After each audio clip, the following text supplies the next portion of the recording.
day, everyone. Welcome back to Oral Communication in Context. For our 11th lesson and final lesson for this semester, we will be talking about the different principles of speech delivery. So for today, the first thing that we are going to cover are the qualities of a good speech delivery. We'll also be talking about the different principles involved in speech delivery, as well as I'm going to give you some tips for effective speech delivery. Before we begin with this lesson, let us first consider this question. Are effective speakers born or made? Many experts argue about whether or not a single definite answer could satisfy this perennial question. But public speaking skills acquisition continues to be a debatable topic even up to this day. While it is true that there are people who are born and gifted with public speaking talents, it is also true that most of the best public speakers today either underwent extensive formal training or participated in various speaking situations that over time they were able to practice and hone the skill.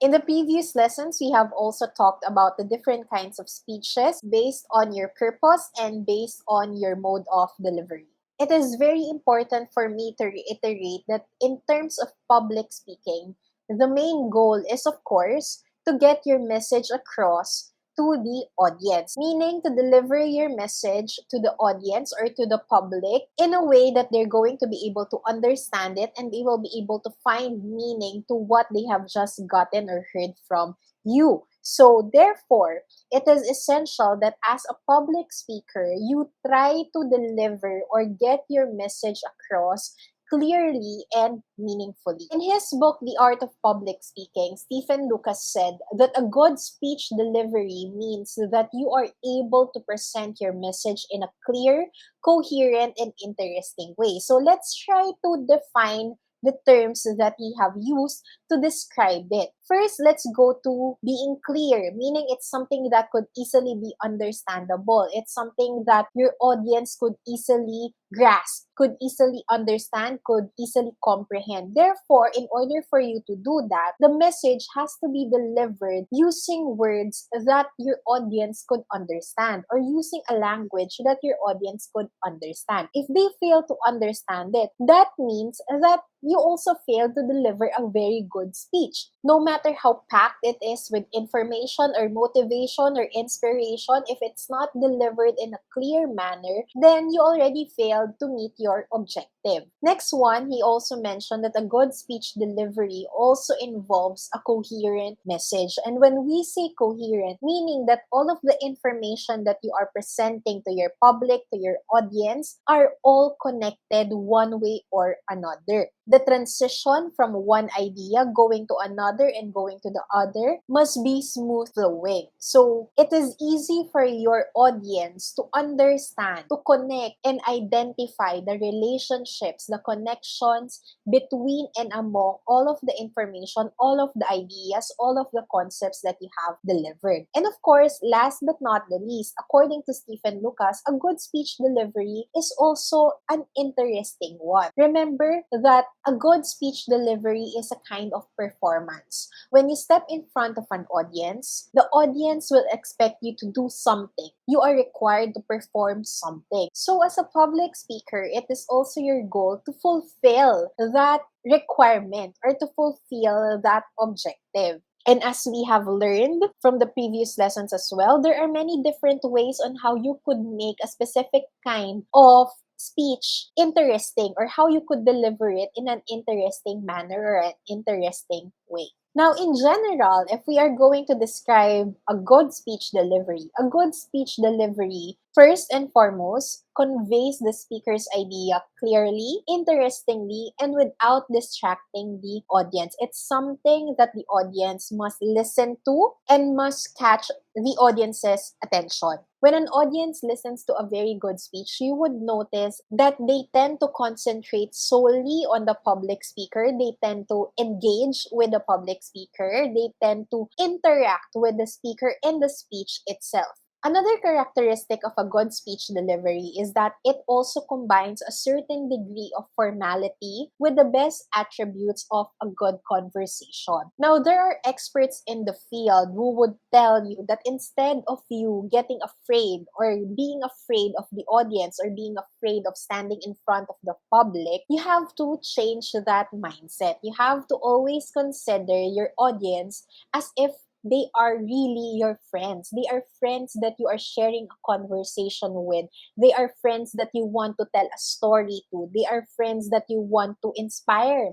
They are friends you want to motivate or do something. They are friends who you would want to listen to you. So therefore, in order for you to do that, you need to make sure that you want to stay formal, yet you still want to sound friendly. Now let's go to the different principles involved in public speaking. So these are some of the things that you have to consider when you are engaged in public speaking. First and foremost, we're going to be talking about articulation. Second is modulation. So it involves the use of voice. Of course, there's this thing we call stage presence. Others would call it charisma. Next are your facial expressions. You also have to remember or consider your gestures and your body movements, as well as your rapport with the audience. So let's try to discuss them one at a time. When we refer to articulation, it simply describes how our mouth, how our oral faculties make individual letter sounds clear and intelligible. So we are referring to the individual letter sounds, okay, that we make or we tend to associate for each letter of the language that we are using. So different languages would require different kinds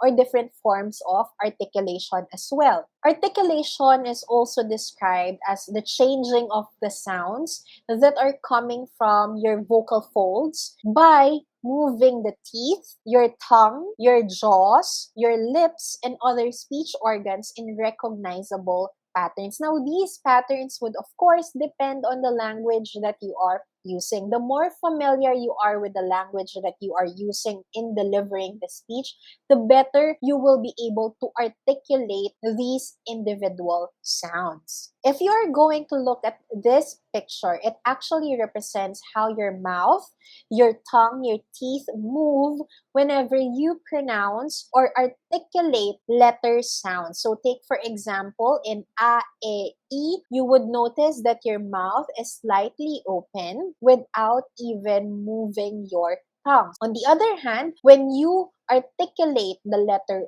O, you just simply open your mouth and push the air out. We also have what we refer to as bilabial sounds because our lips are touching whenever we articulate this letter sound. So take for example, B, M, P for B, M, and P. So these are bilabial sounds and so on and so forth. If you only or if you could refer to this image when you articulate these letter sounds, especially when they are pronounced or articulated using the English language, then it would help you or you would be properly guided on how to move your oral facilities in order to produce or articulate those letter sounds. Here are some tips on articulation. How could we better or how could we improve on our articulation?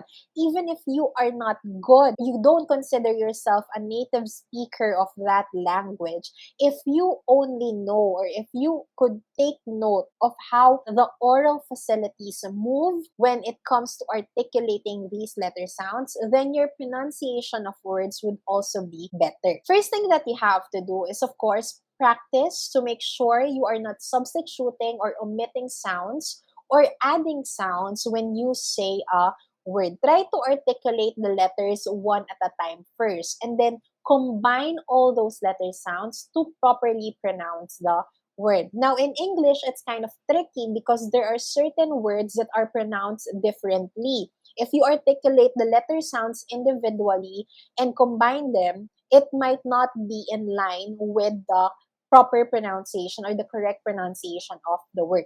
But nonetheless, most of the letter sounds or most of the words in the language, when you articulate the letter sounds one at a time, they will produce or will help you come up with the proper pronunciation of the word itself as well. Similarly, you have to pay particular attention to common sound substitutions. For example, in the English language, the letter C sometimes sounds like the letter K. There are instances wherein combination of letters or cluster sounds also could sound the same as an individual letter sound. So you have to be very careful with that. On a more practical side of articulating, what you could do to improve on your articulation is, of course, try to practice reading and recording passages with the sounds you are having a problem with. Some of you might be wondering, Mom, how would I find out if I am pronouncing it or articulating the word correctly? Now, the best tip that I could give you is, of course, to watch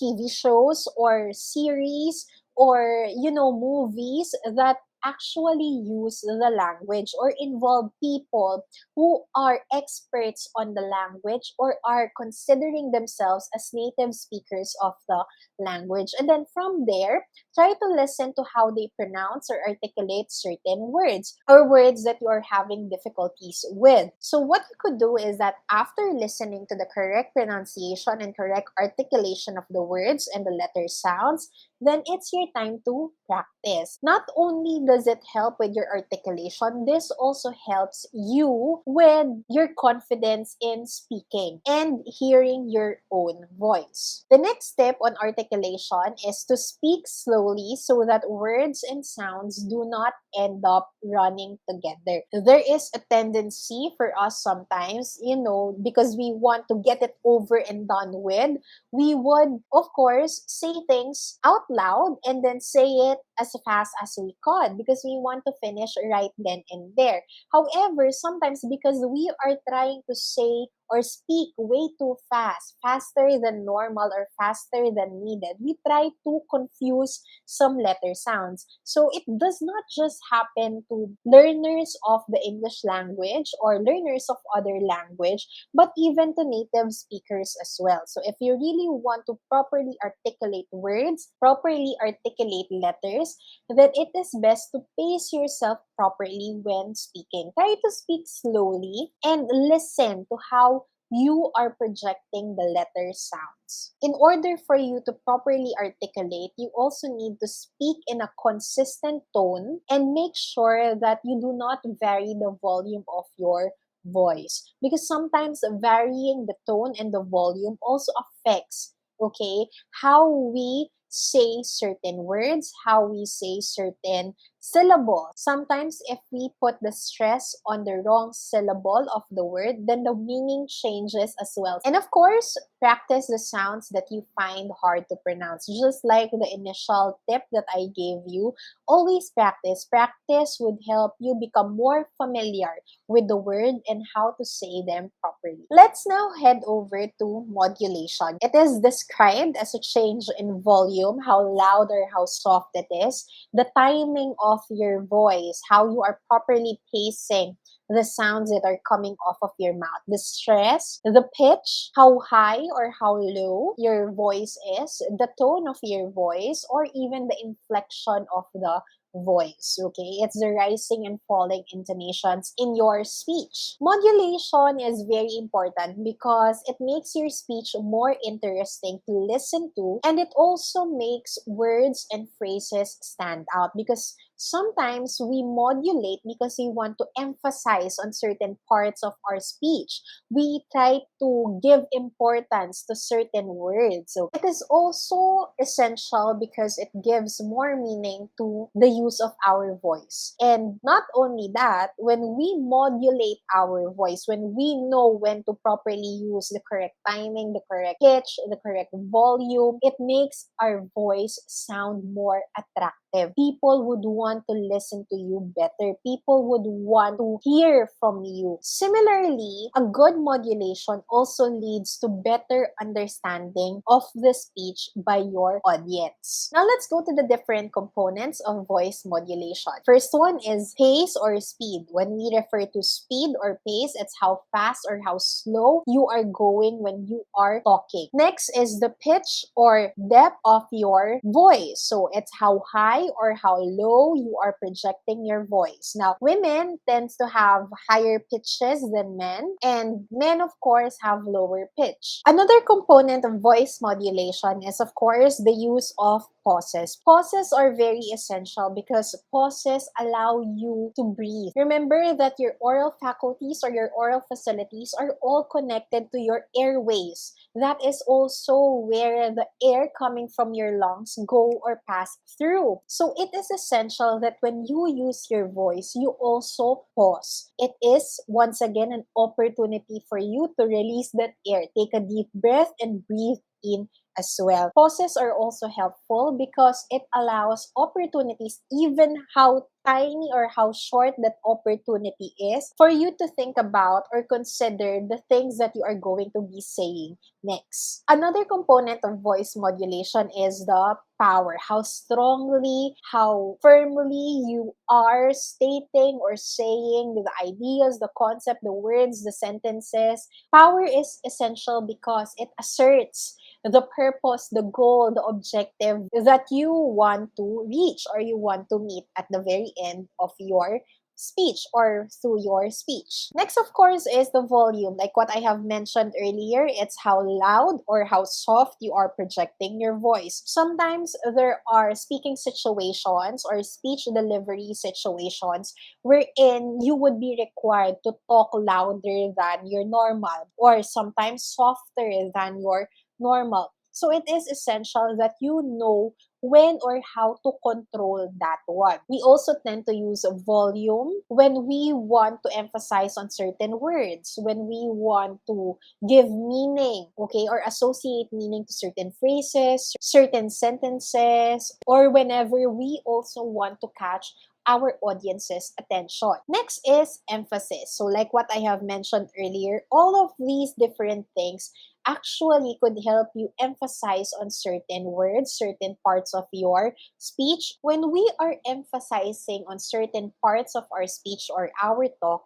it only means that we are trying to require our audience to put their focus, put their attention into that particular detail, particular word, particular part of your speech or your talk. Next, of course, is the inflection, the rising and the falling intonation of our voices. So when you ask questions, of course, more often than not, you follow the rising intonation. When you are making statements, you follow the falling intonation. Therefore, inflections are essential because it helps us understand what the speaker is trying to say. Your audience will be able to understand the feelings that you are associating with that particular sentence, the emphasis, the importance that you are trying to say, or the objective of that particular statement as well. Next principle in speech delivery is, of course, the stage presence. It simply refers to the certain charisma and charm that a speaker or performer possesses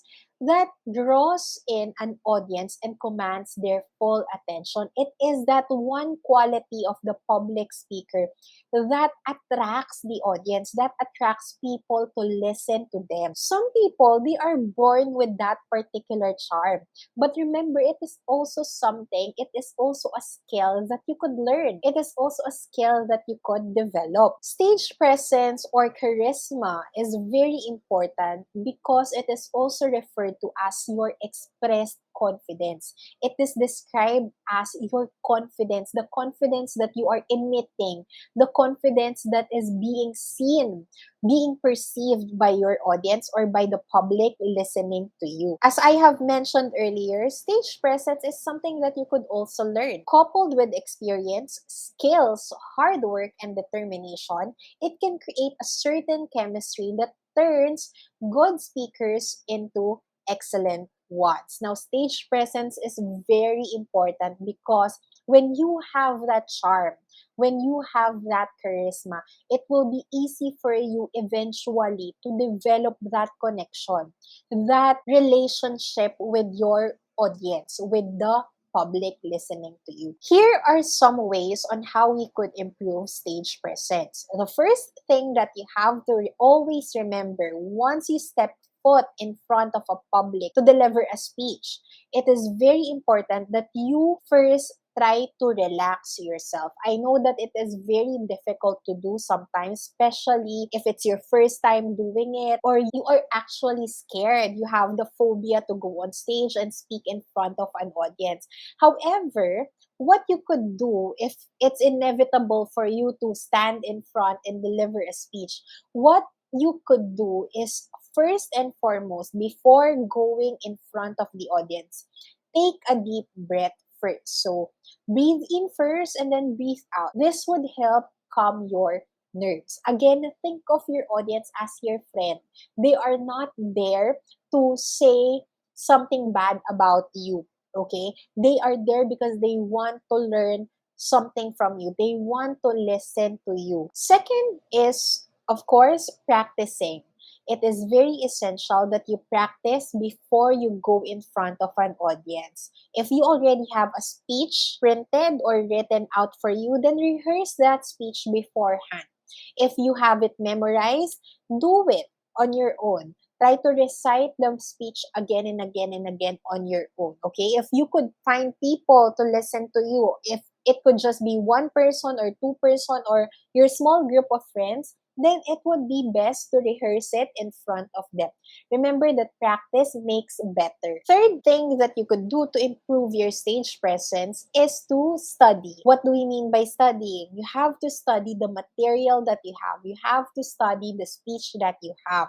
Remember, the more familiar you are with the topic of conversation, the more familiar you are with the topic or concept that you are presenting, you also improve that confidence within you because you know that you are becoming an expert on this topic. You are familiar with this topic more than they are. So you become more confident in delivering the message across or sending that message across to your audience or to the listening public. So what you could do is if you are asked, for example, to deliver technical speeches, you could learn about facts. You could learn about figures and other important details of your speech. Even in speeches that aim to motivate or inspire or persuade or argue, it is very essential for you to study what is the topic all about. Next principle, let's go over to facial expressions. As you all know, these are the expressions that we are making with our faces. Facial expressions are very essential because it helps you connect with your audience and reinforce the content of your speech. It helps strengthen the message. It helps strengthen the delivery, the mode of your delivery to your audience. Not only that, it also makes you look more authentic as a speaker, and even your speech sounds more natural when you are incorporating facial expressions, okay? Because it brings the speech to life. Together with facial expressions, it is also essential for you to learn how to use gestures properly. Gestures are essential or are important because they establish contact with the audience, okay? For example, you pointing a finger to them means that you want them to participate or you are pointing to them, okay? You are referring to them during your speech, okay? Asking them or you clapping your hands for them would help establish your relationship with your audience. Similarly, gestures are also essential because they provide visual support for your messages. So gestures could mean different things, okay? So in different places, different gestures could mean different things. So that's another thing that you also have to be considerate about. Here are some do's and don'ts in using gestures. First and foremost, as a public speaker, it is not recommended that you put your hands in your pockets or lock them behind your back or put them behind your back. Why? Because it makes you seem as if you are a snob. You don't want to connect to your audience, okay? Remember that your hands are there for them to be used. So move them from time to time. Next is do not clasp your notes or hold on to the lectern. By clasping your notes, you are holding them all the time. You are holding your notes and simply reading from it all the time, or simply holding onto them all the time. Why is this not allowed? When you are holding something, obviously you cannot fully utilize your hands and your arms. Same thing with holding on to the lectern. There have been instances before wherein I've seen students, especially if you give them a lectern to stand behind of, their tendency is to just place their hands on the side and hold on to that lectern the entire time they are reading their speeches or delivering their speeches. If possible, don't use a lectern at all. Be considerate of the space that you are given. Maximize the space that you are given. You can move from one side to another. And unless you are holding a mic, therefore you could move your hands freely. Another important reminder is to not cross or fold your arms. So you do not put your arms in front of you and cross them or fold them in front of you. Again, this would make you seem as if you are snob. You are a snob. You are not accepting of your audiences. You feel superior above them. Gestures, when used in moderation, are gonna help you deliver an effective speech. However, it is important to not overuse these gestures. Do not move your hand, especially if you are making inappropriate gestures, then that's not gonna be helping your cause, okay? So try to use gestures sparingly whenever necessary. Try to avoid mannerisms as well. There are certain mannerisms, for example, these are habits or body tics that we have that sometimes we really cannot help it. However, in delivering public speeches, it is very important to avoid using these, okay, or avoid doing these mannerisms. So take for example, there were students of mine from before who like to scratch their head, okay, or would like to put their hands on their chin like this one, okay, when they're thinking. Now try to avoid those mannerisms. Sometimes there are students of mine who like to crack their knuckles, okay. Now try to avoid all of those things because they might disrupt the delivery of your speech. It is also essential for you to consider what gestures are needed. So in order for you to use and practice them properly, consider what kind of gestures does your speech require. It could be minimal gestures or just simply hand gestures that would just require you to move your hand like what I am doing right now. In that way, you are also practicing your body memory, instilling those gestures in your body memory. Related to gestures, we also have body posture and movements. Remember that body posture shows confidence. If you are standing straight with your chin upward and of course your chest up high, alright, it shows confidence. Remember that you have to use your body to communicate something positive and effective. So similarly, just like in gestures, avoid doing body movements that are unnecessary. So take for example, do not move all the time. Try to stay in one place and then after delivering, for example, one or two paragraphs of your speech, move to another part of your stage or another part of your delivery space. Make sure that your body communicates something positive and something that you know will make your speech more effective. Next is our audience rapport. It's the relationship that you have with your audience or with your listening public. Building understanding and harmonious relationship or bond between the speaker and the target audience listeners is how we would describe audience rapport. Again, building understanding. You want to ensure that your audience understands what you are trying to say. And in that way, they get more invested in listening to you because they know that they could learn something from you. And in doing so, you are fostering that connection. You are making sure that you have a good bond. Therefore, this will allow your audience or your listeners to listen to you more. Similarly, audience rapport or that connection with your audience will guarantee that your speech will be enthusiastically listened to. It also helps make the audience partners in a dialogue and supporters of your presentation. So it engages your audience as well. It engages your listeners. You make them a part of your presentation. Here are some elements of audience rapport. Of course, you have to consider the audience composition.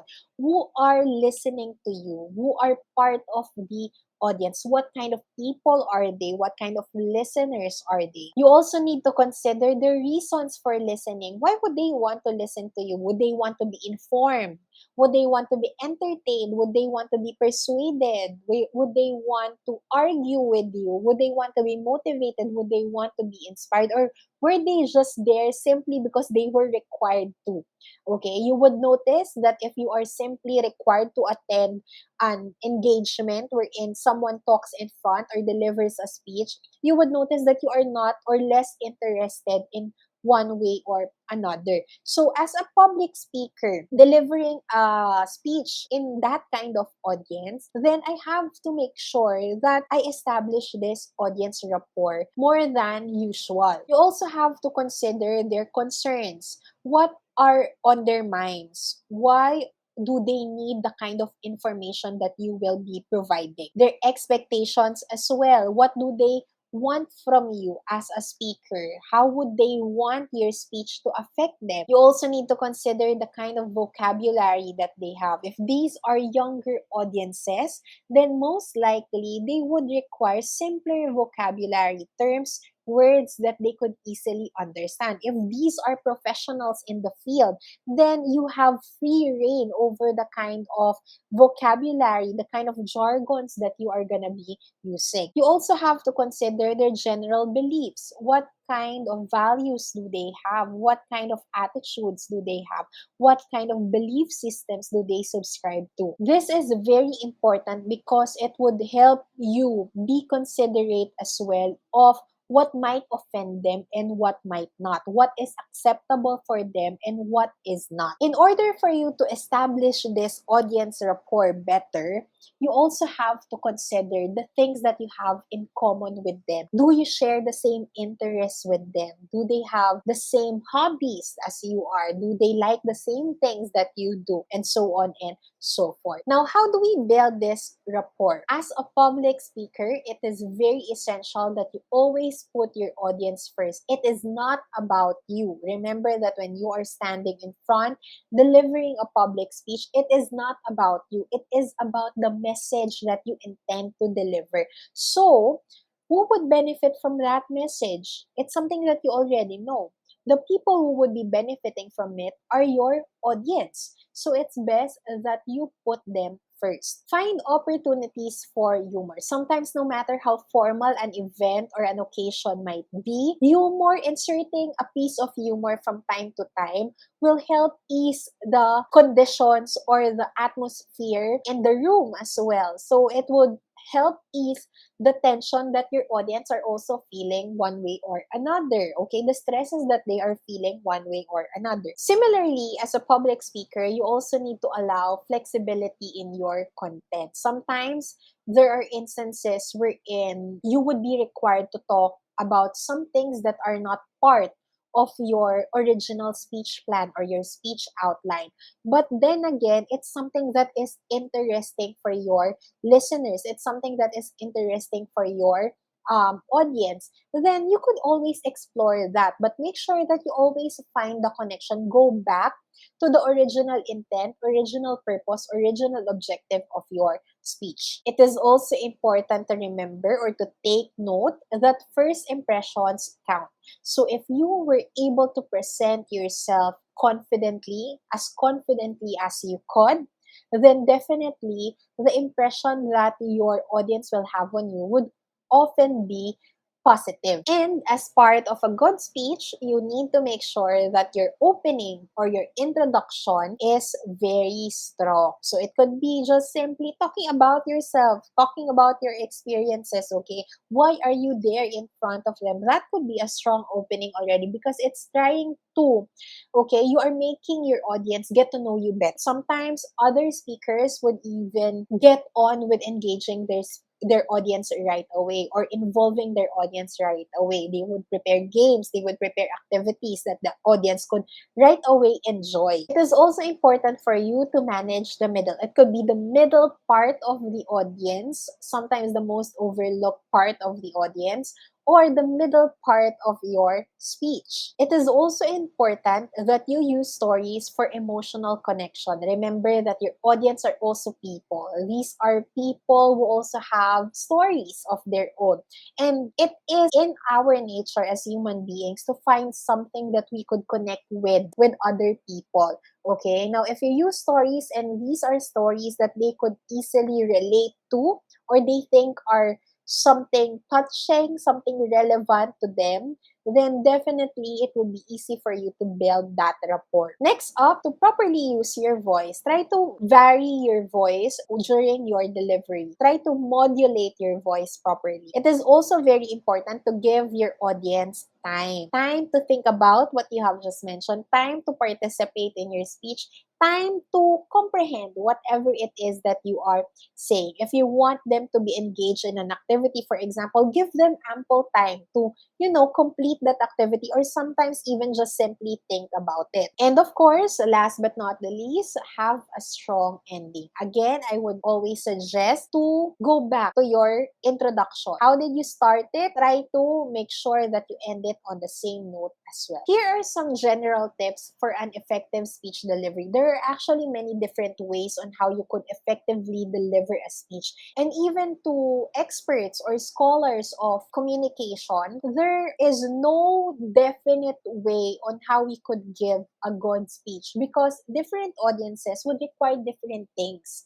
Different situations would require different things, okay? So there is really no clean cut or hard cut way to deliver an effective speech. Nevertheless, here are some tips that you could consider. First one is, of course, consciously lift your eyebrows. Your eyebrows actually speak something. They also say something. So, as someone who is talking in front of an audience, try to lift your eyebrows from time to time. Smile a lot if it is appropriate, okay? Smile is the best weapon in trying to establish that connection, that friendliness, okay? Emitting that aura of friendliness from you to your audience. If we are to be more biological, try to channel your nervousness into your diaphragm. Keep it within you. Keep it below you. Okay? So try to take a deep breath first and channel everything into your diaphragm. Now, your hands, if they are not doing any gestures, okay, you are not moving them at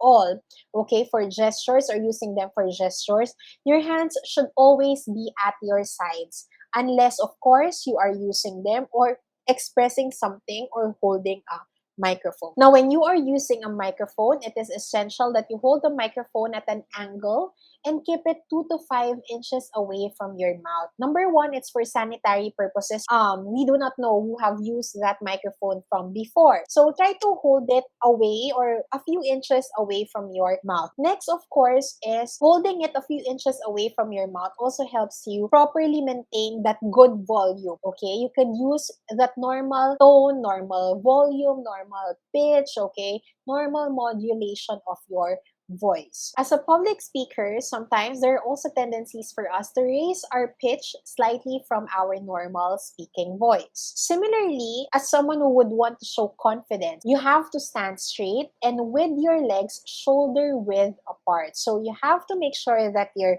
feet are aligned with your shoulder when you stand. And of course, own the message that you are communicating. When you study that message, that concept, that idea, that text, that speech, definitely you are owning it. Another tip that I could give you, of course, is to make sure you have a bottle of water near you.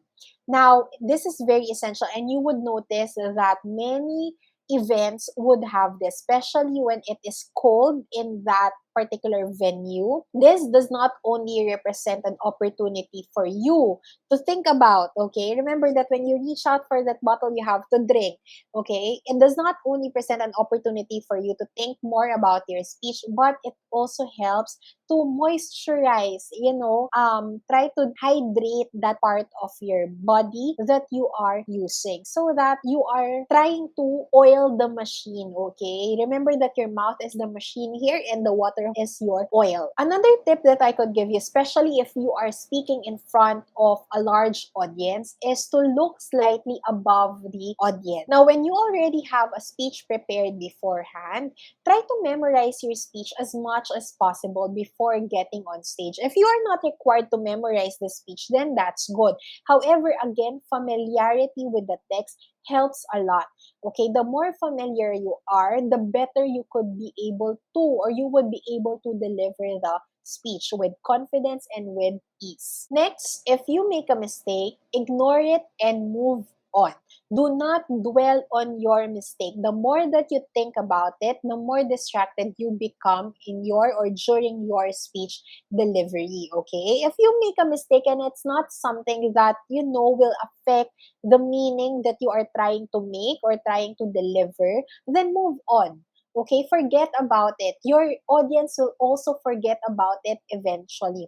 But if it's something that needs correcting right away because it will already affect the meaning, the intention behind your speech, okay, then definitely you have to correct it right away. But like what I have mentioned, if it's not something essential, if you think that it is irrelevant, ignore it and move on, okay? Mistakes are inevitable. Everyone is bound to make a mistake, especially if you are just a beginner or you are a practicing public speaker, then it is unavoidable to make a mistake. So it is normal. Just ignore it and move on and do better next time. Consider it after your speech has been delivered and then do better. Here are my sources and references for this lecture. Thank you for joining